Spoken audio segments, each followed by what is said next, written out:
Благодаря, председателя. Почитувани колеги, представници на медиумите, почитувана македонска јавност, со предлог законот за измена на законот за шумите целиме да дестимулираме намерно палење на шумите и подметнување шумски пожари.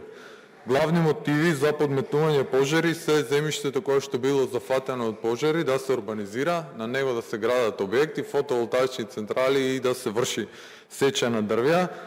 Затоа законските измени кои што ги предложивме предвидуваат 50 годишна забрана за било каква урбанизација, градени објекти, поставување фотоволтаични централи и сеча на дрвја на површини кои што биле зафатени од пожар. Законот е предложен согласно член 175 став 1 алинеа 1 од Деловникот на Република Македонија, кој предвидува предлагање на предлог закон по скратена постапка доколку не станува збор за сложен и обемен закон. Предлог законот не е сложен и обемен, тој предвидува само една измена, односно едно дополнување на член 13.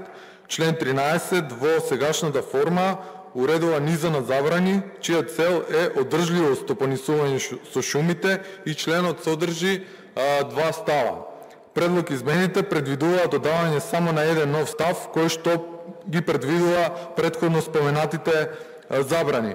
Решенијата во овие предлог измени се согласно целите на законот и се вклопуваат во законот и во член 13 како една целина и со нивно усвојување ефективно ќе се дестимулира намерно палење шумски пожари од претходно наведените мотиви и затоа од сите пратенички групи бараме да ги поддржат измените. Благодарам.